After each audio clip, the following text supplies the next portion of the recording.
Hi, everyone. Welcome to today's Conversations with Nicole. It is my pleasure to have as my guest today, Natalie Hahn Coxe. She is the author of Nattitude. She is from Charleston, South Carolina.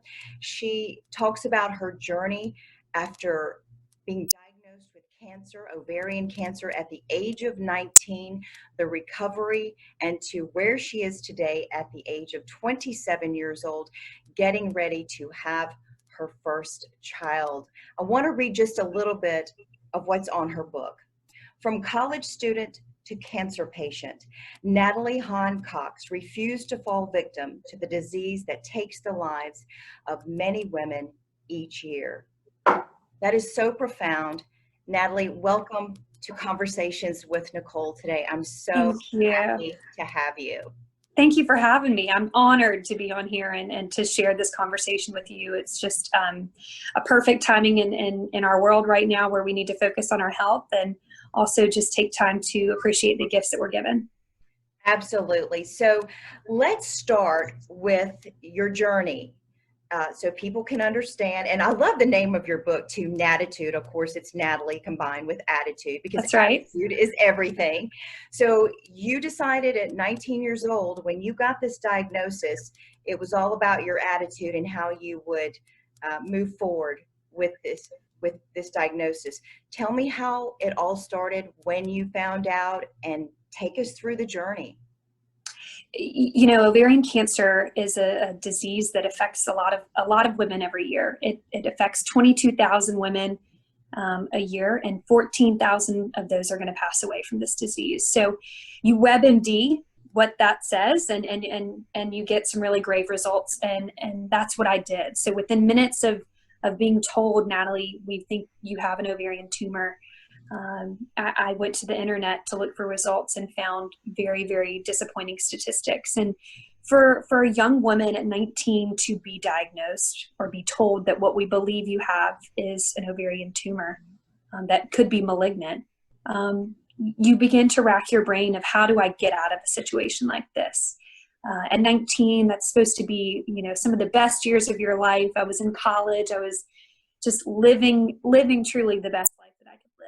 And I think that I paused for a moment to think, what do I need to do to get back to that? And unfortunately, it was out of my hands. And stage 3C dysgerminoma was my diagnosis.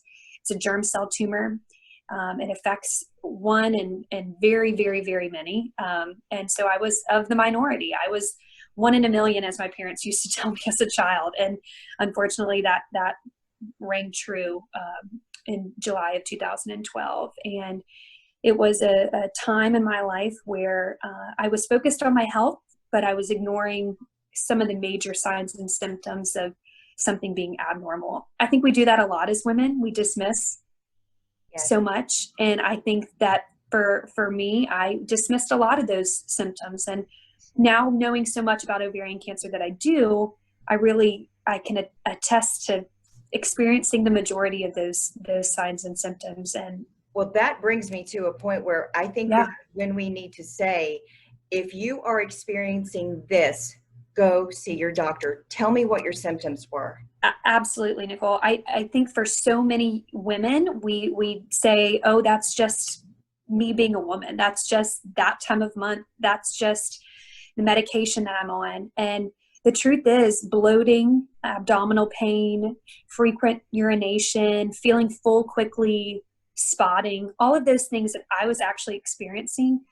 If you look at it online, you see that those are the main signs and symptoms of ovarian cancer. And sure, if I went to the doctor at 19, I doubt that they would say, you're probably a candidate for an ovarian cancer diagnosis. But the truth is, that was me. I was a walking ovarian cancer patient. And I had dismissed these symptoms for quite some time.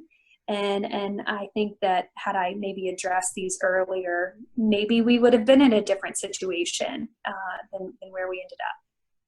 Well, that's good information. And so for people listening and watching right now, if you are experiencing any of those symptoms, do not look the other way. Do not be in denial. Do not think it's something else. Go and get checked out immediately, because as you were telling us today in your testimony, it can happen at the age Absolutely. So you get the diagnosis, you're at 19, you're at Wofford College in Spartanburg, South Carolina, and it's a game changer. You have to change what your plans are moving forward, is how you're going to fight this disease and win. What happens next? You know, being a college student, you have everything you need. You have, wonderful friends, you're getting a great education, you're living away from home, you're independent. And that quickly changed in the blink of an eye for me. I was under the care, thankfully, of my parents. I was fortunate enough to be close to family here in Charleston. Grew up in Florence, of course, and we were fortunate to be here in Charleston during the summer when the diagnosis occurred. And so I was treated here at a local hospital here, and I was very grateful that I had family and friends nearby that were able to walk with me through this journey. I think for many people, we know somebody that's been diagnosed with cancer. We can say very confidently that there are several people that we've watched either battle cancer or pass away from cancer. And I just didn't have that at 19. I didn't know many people fighting that fight. I was removed from all of that, and I quickly became, the poor, pitiful cancer patient in a matter of minutes. And for me, I had that opportunity to choose what route I was going to take. Was I going to take the poor, pitiful me route and be sad and sulk and disappointed in the cards that I was being dealt? Or would I take a positive route, the Nattitude route, which is really what this book is all about, which is just taking the cards that you're dealt and scratching out, the 2 of spades and saying, no, I think I'm going to be an ace. I think that I'm going to play these cards in the way that I want to play them. And I think that that's such a great lesson for young women, for really anybody in general, but for young women too. We often kind of step back and say, well, these are the cards that I'm dealt. This is kind of where my life is headed. And I just chose to disagree with that. And I went for the positive route and kind of more of a headstrong attitude or an attitude to fight this ovarian cancer. And, I draw from a lot of people in my life, positive influences in my life, especially my faith. And I think sometimes that, when you look to something that's bigger than you or stronger than you, and in that case, it was God for me. I knew that I was going to be okay, and that I could actually step back and enjoy this journey, as strange as that might sound, to be a cancer patient and enjoy the journey.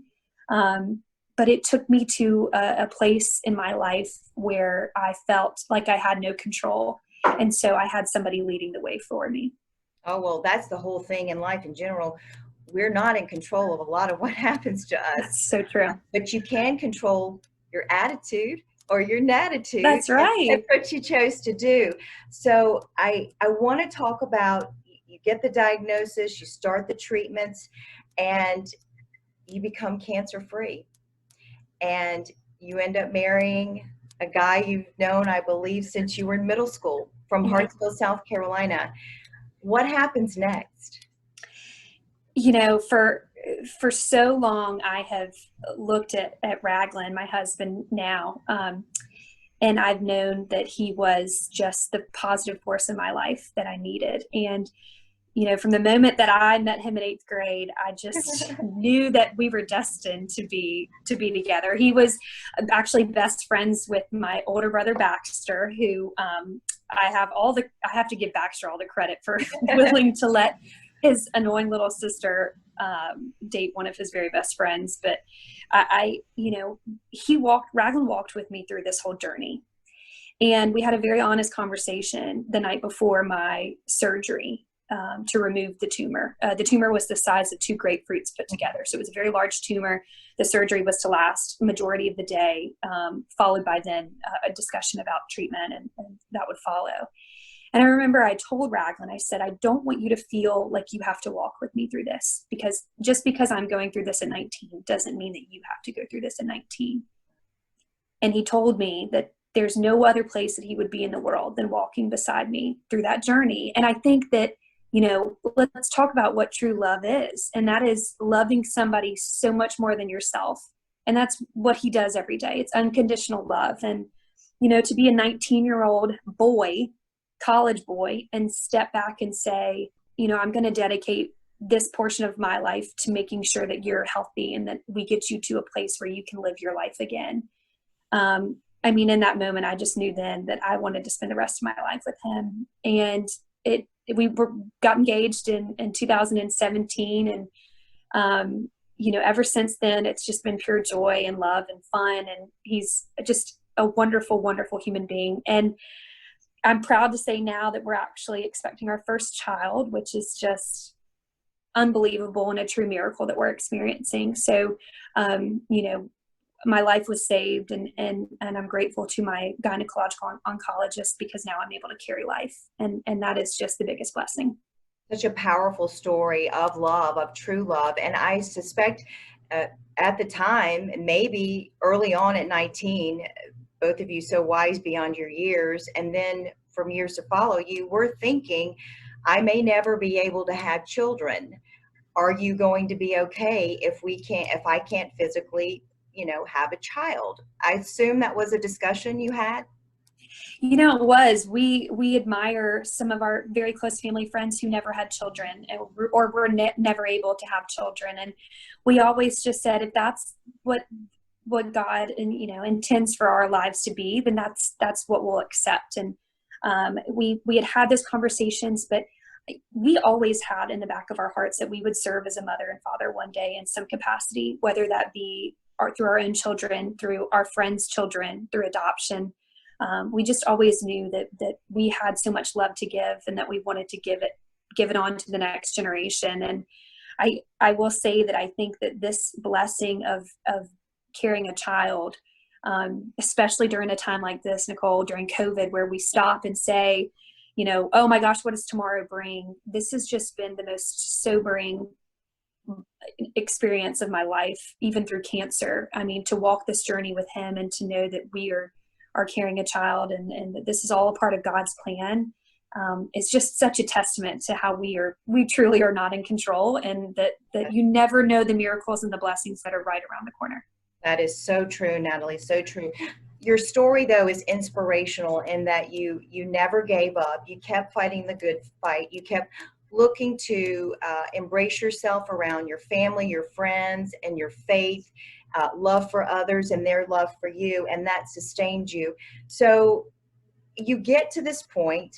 You're going to have a baby boy coming up in January, but you talk about how it took you 7 years to finish writing this book, and part of it was realizing that you had been living in denial for a lot of that time. You were trying to go back to what you thought was normal. Talk about that, because I think that is something that no matter what we are going through in our life, we can relate to what you were going through.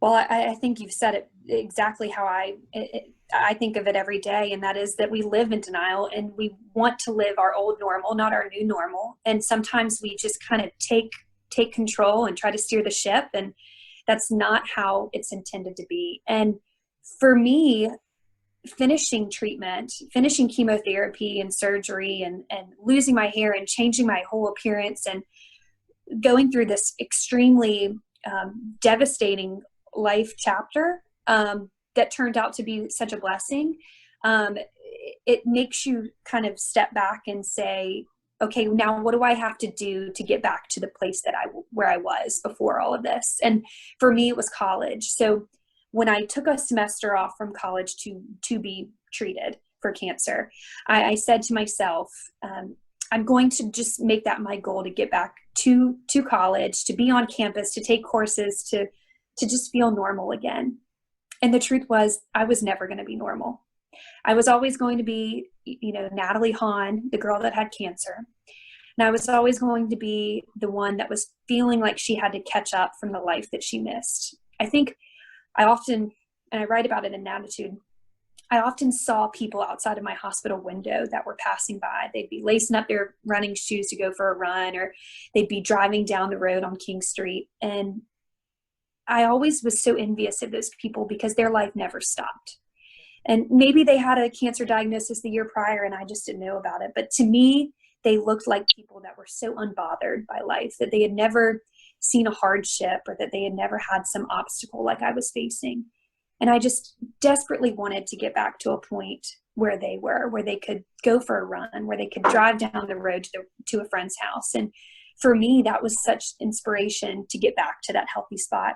And then when I got there, I realized I didn't want to be there. I wanted to be back in my hospital room where I was safe, back with the life that I knew, the cancer badge that I wore. I wanted that on all the time. And I think that so many times we get comfortable in our lives, whether it be a really difficult situation that we're in, we learn to grow and love and accept it and just say, this is what this is my new life.